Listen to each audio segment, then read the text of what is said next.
Hey guys, welcome to my channel. I make videos on stories that I love, and for today's video I want to talk about how the Dragon Ball universe managed to create the best villain not once, but twice in two distinctly separate ways. I am of course speaking of Broly. The old Broly in previous films was already a great villain, but the new film revamps him to make him even greater. I want to compare the different Broly characters to explain how the old Broly was an evil villain, but the new one is a layered antagonist. My theory is that although Broly was a great villain in the original films, he still did not resonate with us as a character with depth, but instead just a one-dimensional villain who, although was powerful and cool, he was still missing some core elements that brings him to the top tier category as a character. Notice how I said character instead of a villain, because the new film sacrifices appeal as a villain in lieu of a more nuanced character. Both Brolys are my favorite as number 1 and 2 best villains in the anime, but I prefer the new Broly slightly more, and I'll explain why. With that being said, the first thing I want to talk about is Broly's backstory. In the Z films, there was really no effort spent on developing what made Broly into such a monster. Sure, they showed things like him getting stabbed, losing his planet, and enduring Goku's endless crying as a baby. But the execution of these events was lackluster, and there was barely any time spent on how it affected Broly mentally and emotionally as a character. In the Z films, Broly evokes great fear within audiences as an unstable and cruel villain, which is perfectly fine. But the problem is that there isn't a deeply established reason for that besides Broly being annoyed with Goku's crying as a baby.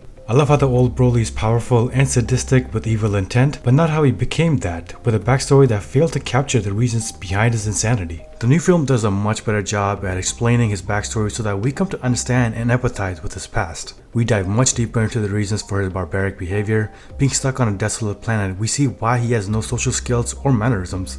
Also, we see the reason behind his loyalty for his father who took care of him all that time, even with the shock collar. The film actually spends time developing and showing his origin story so that we audience members come to understand the backbone for his behavior and desires. Unlike the legendary Super Saiyan film where he holds a grudge over something as simple as baby crying, we see the traumatic events take place for him as a child that leads to an unstable mind capable of uncontrollable rage. In the original films, he has no personality nuances and is just an out-of-control fighting machine. He's berserk with his hatred for Goku and wishes to inflict pain on anybody standing in his way. Being an embodiment of pure evil, he feels nothing but sadistic enjoyment as he even kills his own father while laughing. It is exactly that cruelty which drives his likability as a purely evil villain due to his frightening presence. He is driven by his hatred for Goku, someone who he's barely even met, and is vengefully evil but offers nothing more as a character. His personality is badass evil but also rudimentary and limited. In the new film, we see a much more detailed and multifaceted character. This Broly has multiple sides to him, such as the out-of-control berserker, as well as someone who is able to connect with people such as his father. After being alone on planet Vampa for so long, he develops survival and barbaric instincts but also has a longing for companionship. He eats whatever raw meat is around him without any taste, but also cares for the beasts around him and even makes friends in one.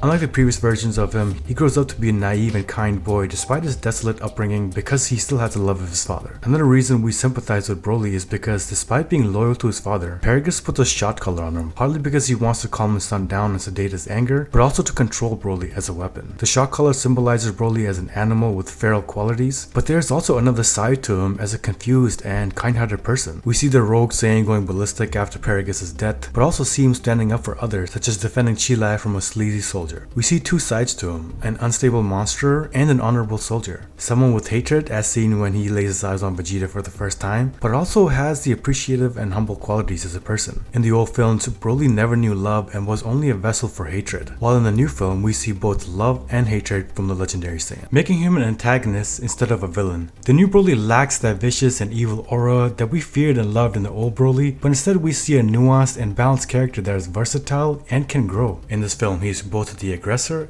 and the victim. Next, I want to talk about character arc. In the legendary Super Saiyan film, Broly is a badass villain that we fear but has no growth whatsoever. Despite what people think, the old Broly is depicted as an out-of-control freak, but he is not brainless. He knows he is a freak and enjoys it, which makes him that much more evil. However, he provides no value in terms of personal change in psyche or views. He serves merely as a simple villain, physically strong enough to rival Goku. There is no sustenance with him because we see a character that is so physically strong and is incapable of growth or change. He was not designed as a character with deep views, but as someone with bloodthirsty rage that constantly drives him forward and will never falter or change. However, in the new film, Broly undergoes a fundamental change and growth that is refreshing to see. He undergoes multiple transformations, one from a complete barbarian to learning how to live life with people as he assimilates into society, going from completely barbaric to a more civil tone. We also see the transformation from a kind character into a berserker on a rampage. This was an expected change, but nonetheless still a transformation where the loss of his father causes him to lose the precarious mental balance he has, and he goes into an uncontrollable rage, showing how fragile his mind is. But more importantly, we then see the transformation that failed to occur in the previous films, which was the reversion of anger and hatred, and Broly regains his composure in the end. Unlike the previous character Impasse, Broly actually grows further, and in that we see narrative progress, which then proves how strong his mind is. In a way, this shows Broly's real strength as we see him for the first time as more than just a berserker, and as someone who can truly hold his own, and this creates the real separation from his father, unlike the physical one earlier of Paragus dying, as well as in the earlier films. I like how this isn't the limited version we've seen before, and now he overcomes the fragility of his mind into an evolution that drives the plot forward into more Broly films that are narratively continuous instead of just being episodic. Overall, the two Brolys serve different purposes. The older Broly was a villain who enjoyed tormenting others and evoked great fear, while the new Broly is an antagonist with depressing views that are plausible and understandable.